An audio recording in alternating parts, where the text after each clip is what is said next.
देश के लिए बहुत ही दुर्भाग्य की बात है और हम सबको इस बात की निंदा करनी चाहिए। मैं इसकी घोर निंदा करता हूँ। हमारे प्रधानमंत्री जी ने भी इसकी निंदा करी है और निश्चित रूप से उनको मुंह तोड़ जवाब भी दिया जाएगा।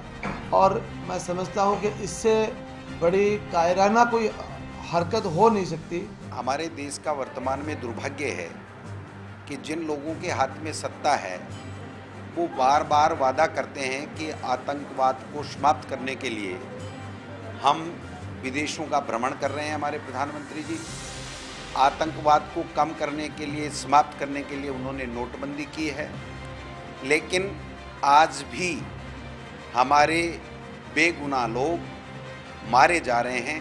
जो तीर्थयात्री मारे गए हमारे देश के हैं, वो अपनी पुण्य कमाने के लिए गए थे या कोई भी कारणवश उनकी श्रद्धा थी उस वजह से गए हैं और उनके साथ इस तरह से बेरहमी से उनको मार दिया है। और ये बैठ कर के पुलाव खा के आते हैं, बिरयानी खा के आते हैं, गले लग के आते हैं, हंस के आते हैं, हाथ मिला के आते हैं। इससे बड़ी शर्मिंदगी क्या हो सकती है?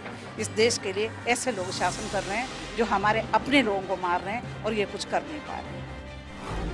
जाहिर है जिस सरकार ने सर्जिकल स्ट्राइक की उसी सरकार के राज में घुसपैठ होती है, आतंकवादी आते हैं और कैसे आम नागरिकों पर खुलेआम गोली चलाते हैं। क्या यही कश्मीर है और क्या इसी कश्मीरियत को देखने का मौका अब हमें मिल रहा है? करोड़ी सिंह जी, मैं आपके पास में आना चाह रहा हूँ। कश्मीरियत का जिक्र होता है अटल बिहारी वाजपेयी के रास्ते पर चलने की बात गृह मंत्री राजनाथ सिंह बोलते हैं, लेकिन इन हालात में एक सवाल है, घुसपैठ और पाकिस्तान समर्थित आतंकवाद, पाकिस्तान को जवाब देने का वक्त। सवाल है अलगाववादी जो कि हुर्रियत के जरिए बेलगाम हो रहे हैं। इन तमाम पहलुओं पर क्या मौजूदा सरकार के पास आपको लगता है कि कोई ठोस मसौदा है जिस पर काम हो रहा है? देखिए अश्विनी जी, एक सामान्य सिद्धांत है कि हिंसा का किसी भी सभ्य समाज में कोई जस्टिफिकेशन नहीं है और ये यूरोप में बहुत हिंसा हो चुकी है, उसके बाद यूरोपियन कंट्रीज ने सीख लिया। अब हिंसा का समाधान नहीं है तो इस तरह के आतंकवाद से हम कैसे डील करें, ये निश्चित रूप से आपका सवाल होगा। तो महात्मा गांधी एक चीज कहते हैं, eye for an eye whole world will be blind. तो आप अगर हिंसा करेंगे, मारेंगे, मिलिट्री के हवाले करेंगे और हिंसा होगी, इससे समाधान नहीं होगा। कहीं ना कहीं बातचीत का रास्ता निकालना पड़ेगा और बातचीत के रास्ते में मुझे लगता है अब कि जिसको हम अलगाववादी कहते हैं, आतंकवादी अलग है, अलगाववादी अलग है।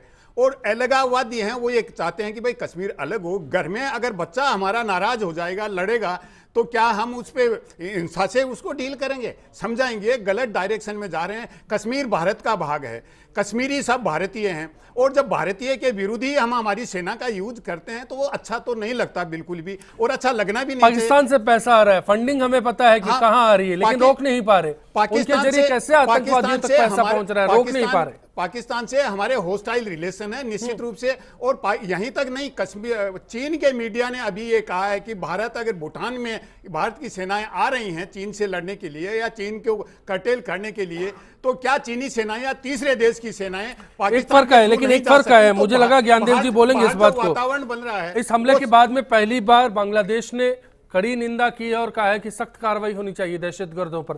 एक बात नेपाल ने भी कहा है कि बिल्कुल बर्दाश्त नहीं किया जाएगा।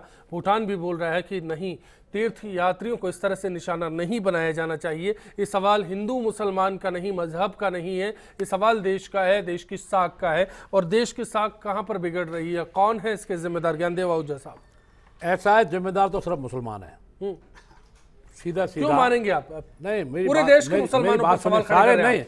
सारे मुसलमान नहीं, हम सब मुसलमानों। कहा सीधा सीधा? नहीं, मैं मेरी बात पे, ऐसे किसी व्यक्तिगत मेरी बात को आप थोड़ा सा ऐसे समझे कि अभी जो बस का ड्राइवर था वो मुसलमान था और उसने उस घटना को नहीं होने दिया। मैं आपको कह रहा हूं, मैंने खुद मुसलमान मत कहो, आतंकवादी कहो। आतंकवादी का कोई धर्म नहीं होता। खत्म होने दीजिए ना मेरी, आप बीच में क्यों बोल रहे हैं? मैं इसलिए कह रहा हूं, आपको मैं नहीं टोकता। मेरा ये कहना है कि एक IAS अफसर है, अभी राजस्थान में प्रमुख पद पर है, वो IIT है, IIM है। उन्होंने एक दिन कहा, ज्ञानदेव जी क्या आप सारे मुसलमानों के खिलाफ हैं? मैंने कहा बिल्कुल नहीं हूँ। तो उन्होंने कहा फिर आप मुसलमानों को ही दोषी क्यों ठहराते हैं? मैंने कहा एक बात बताओ, आपने जो सवाल किया, मैं सवाल कर रहा हूँ, आप हैं, मैं भी एक विधायक हूँ, जनता ने चुना है। सारे मुसलमान देशद्रोही नहीं है, देश विरोधी नहीं है, लेकिन सारे आतंकवादी मुसलमानों में क्यों है? इसका जवाब उनसे नहीं बना, बड़े IAS हैं वो। भूल गए आप, भूल गए। कल ही एक शख्स है किस तरह से यूपी से पकड़ा गया है, कश्मीर में आतंकवाद को बादल हो गया जी। हाँ, वो तो पढ़ा है, आप बताएं। मेरा ये कहना है कि हम सांप को दूध पिलाते हैं हिंदू, हम चींटी को दाना देते हैं, हम पेड़ की पूजा करते हैं, तुलसी को माँ मानते हैं, तो किसी मुसलमान ईसाई के खिलाफ नहीं है।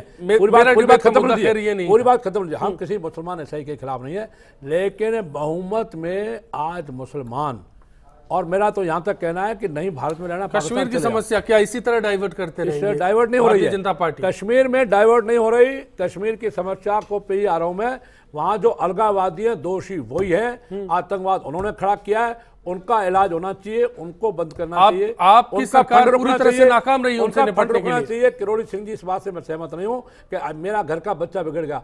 एक इज्म है अलग, और घर का बच्चा हमारी कास्ट का, हमारी इज्म का, हमारा खून, हमारे डीएनए है। इसलिए बच्चे का तुलना कहाँ राम राम और कहाँ टाय टाय, बच्चे की तुलना आप अलगाववादियों से कर रहे हैं। आप अपने परिवार की, पत्नी की और बच्चों की उनसे तुलना न करें, कहाँ राम और कहाँ टाय टाय। जो अलगाववादी है पहले उनका इलाज, जो शरण देने वाले आतंकवादी पहले उनका, फिर आतंकवादियों का इलाज होना चाहिए तीसरे नंबर पर। आत्म मंथन की जरूरत है, इसीलिए शायद कश्मीर का इलाज आजाद ने कहा है, तब कश्मीर गुलाम नबी आजाद कह रहे हैं। तो क्या ये आत्म मंथन का दौर ऐसा होगा? तब कश्मीर का इलाज होगा सही। अभी आहूजा साहब कह रहे थे कि इससे जागृति आएगी, ऐसी घटनाएं होनी चाहिए, तो इसका मतलब ये है केंद्र सरकार होनी चाहिए। नहीं कहा नहीं, ये कहा आपने कि इससे जागृति पैदा होती है, इससे जागृति पैदा होती है, इससे जनता में जागृति आएगी। दोनों मुद्दे से लीक से हट रहे हैं। मेरा सवाल ये था, कश्मीर में जो समस्या है उसकी जड़ क्या है और उसका देश में इस तरह का माहौल पैदा हो। और मैं साहब फिर आ रहा हूँ आपके पास में, एक बार मैं भगवान सिंह जी आपका रुख करना चाह रहा हूँ। पार्टी पोजीशन अपनी अलग है, लेकिन जो किरोड़ी सिंह जी ने बात कही वो बहुत महत्वपूर्ण बात है कि आप कश्मीर को integral part of India. Now अभी आहूजा साहब ने बोला कि कश्मीर में जो अलगाववादी हैं वो हमारे बच्चे नहीं हैं, ना वो हमारे नागरिक हैं, हमारे भाई हैं। यदि आप उनको अपना आदमी नहीं मानते हो, इंटीग्रल नहीं मानते हो सोसाइटी से, करना चाहते हो, काहे के भाई है वो? कोई भाई नहीं हमारे। तो आप मुसलमान मत खोले दीजिए, रखने दीजिए। वो कश्मीर में रहे हैं, ज्ञानदेव आहूजा साहब तैनात रहे, उन लोगों से बात की उन्होंने, उसी बॉर्डर पर रहे हैं। 35 साल की सर्विस में मेरा कम से कम 25 साल इंसर्जेंसी एरिया में, नागालैंड, आसाम, मिजोरम, मणिपुर, पंजाब, कश्मीर। तो आप, मेरा तजर्बा ये है कि जो ये इंसर्जेंसी होती है ये ताकत से नहीं जीती जा सकती। You have to win the heart and minds of the people. We have to learn from Mao Tse tung. Mao Tse tung ने क्या बोला था कि जो इंसर्जेंट होता है, he is like a fish, fish survives in water, you take out the fish from the water, the fish will die. आप अलगाववादी जो हैं, ये जो उग्रवादी हैं, जो टेररिस्ट हैं, इनको कुछ भी नाम दो, इनको जनता से अलग करो। How do you do it? Unless आप जनता का विश्वास जीतोगे, जनता को अपने साथ करोगे, जनता को अपना समझोगे। हमने जहां भी इस स्थिति में मैंने देखा है, मैं आपको एक उदाहरण देता हूं। एक करेरी नाम का गांव है, बड़ा नोटोरियस, 35 मिलिटेंट्स उस गांव में उस वक्त बारामूला के पास में है। तो उसमें मेरे को हुक्म मिला कि आप ईद के दिन जाके कॉर्डन एंड सर्च, 92 की बात है, कॉर्डन एंड सर्च करो। उस वक्त ईद के टाइम पे बहुत से मिलिटेंट आएंगे, आप पकड़ के ले जाओ, उनको मारो, न्यूट्रलाइज करो। मैंने कहा ये ईद का त्यौहार है, ईद के त्यौहार पे लोगों को लेट देम बी हैप्पी, उनको सेलिब्रेट करने दो, दूसरे दिन जाके कोशिश कर लेंगे, फिर आ जाएंगे, फिर पकड़ लेंगे। बोला नहीं नहीं नहीं, ये ऊपर से हुक्म आया है, आपको जाना पड़ेगा, सब जा रहे हैं। मैंने कहा देखिए, मैं आपको रिक्वेस्ट कर रहा हूँ कि इसको रिव्यू करो, ये हालात ठीक नहीं है, क्योंकि इससे जनता बड़ी नाराज़ हो जाएगी। आप होली और दिवाली के दिन आप अपने पटाखे छोड़ रहे हो, सेलिब्रेट कर रहे हो, और कोई कहे बाहर आ जाओ, कुछ नहीं करोगे तुम, इकट्ठे हो जाओ, कॉर्डन एंड सर्च चलेगा, ऑपरेशन चलेगा, और उनको पकड़ के पकड़ा धकड़ी करो और जाति करो उनके साथ, तो क्या होगा जनता का? 35 मिलिटेंट हैं, आप पूरे गांव को मिलिटेंट कर दोगे। तो इसलिए उन्होंने नहीं मानी मेरी बात। बोला, मैंने कहा आप हायर हेडक्वार्टर से रिक्वेस्ट करो। उन्होंने बोला ठीक है मैं करता हूँ। बोला नहीं हुआ, कोई माना नहीं है, आप जाइए। मैंने कहा मैं जा रहा हूँ, as a commanding officer I am going, लेकिन मैं वहाँ पे एक भी मिलिटेंट पकड़ के नहीं लेके आऊँगा। मैं वहाँ पे गाँव के साथ ईद सेलिब्रेट करके आऊँगा। आपको मैं पहले बता देता हूँ, कमांडर और no commander, in same words I told him. बोला यस ठीक है, पर आप जाइए, भाई हुक्म है, आपको करना पड़ेगा। मैं ले गया। हम रातों रात साहब सेवियाँ बनाई, उनके लिए बिरयानी बनाई और लेके गए, चाय पानी, नौटंकी की बड़ी टीम, कुक हाउस साथ में लेके गए, पूरी जनता को इकट्ठा किया और बोला कि हम आज आपके साथ ईद मनाने आए हैं, आपको घबराने की ज़रूरत नहीं, हम किसी को पकड़ेंगे नहीं, आप इस माहौल में डरिए नहीं हमसे, हम आपके दोस्त हैं, हम आपके गांव के, आपके देशवासी हैं, आपके साथ हम ईद बनाएंगे। मनाया हमने, चाय पानी पिलाया पूरे दिन ना। उसके अंदर 20 स्टूडेंट्स थे टाइप, मिलिटेंट थे वो। उन्होंने बोला साहब ये कॉलेजों में पढ़ते हैं, ये जाना चाहते हैं। उन्होंने सोचा ये खा पी के मारेंगे अभी, तो उन्होंने कहा कि साहब ये जाना चाहते हैं, अब ईद के लिए आए थे, अभी ये वापस कॉलेज में जाना चाहते हैं। तो मैंने उनको पास दिया। मैंने कहा आज के दिन ये इनको छूट है, प्लीज़ कोई पकड़े नहीं रास्ते में, ये आप अपनी ईद मनाने आए हैं, ये स्टूडेंट हैं, लेकिन कल ये लागू नहीं होगा। हमने अपने स्टैम्प से उनको पास दिए, वापस गए। तीसरे ही दिन साहब हम आए वापस, तो एक औरत आती है मेरे ऑफिस में टक टक करके कि साहब मेरा भाई डिवीजनल कमांडर है इस गांव का, और उसने एक सेक्शन वेपन्स हैं वो लाके यहाँ रखे हुए हैं। आप फलाने आदमी को, जो वहाँ का जो SHO था, थानेदार साहब से बात कीजिए, उनको पता है इसके बारे में, वो आपको बताएंगे। हम पूरा सेक्शन साहब ऐसा का ऐसा, जिसमें 2 MMG, LMG और 15 वेपन न्यू के न्यू निकाल के लेके आई। I mean to say that if you win the heart and mind of the people, उसके हमने ये पहलू है। लेकिन क्या इस नीति पर काम कर रहे हैं? और सेना को अगर दिया जाए, जैसा आप जैसे अफसर रहे, तो क्या ऐसा काम हो सकता है? सवाल है कि कश्मीर में शांति को बहाल कैसे किया जाए।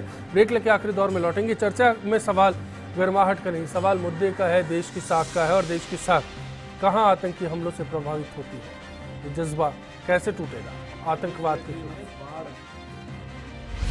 आतंकवादियों ने, जब से ये भारत सरकार में मोदी साहब की सत्ता आई है, इन्होंने हिंदूवादी सरकार समझते हुए चैलेंज करना शुरू कर दिया। आतंकवादियों ने, जो विश्व के आतंकवादी हैं, पाकिस्तान है, इन्होंने चैलेंज करके और आतंकवाद की एडवांस सूचना दे करके आतंकवाद मचा रखा है। कश्मीर में ही नहीं, पूरे विश्व में इन्होंने आतंक मचा रखा है। ये मोदी सरकार की नाकामी है कि जो इस बात को नज़रअंदाज करे जा रही है। अभी 7 लोगों की जैसे मृत्यु हो गई, तो उस पर ये सख्ती करनी चाहिए। हमारी सरकार को कमज़ोर नहीं रहनी चाहिए, सख्ती करके उनको जवाब देनी चाहिए।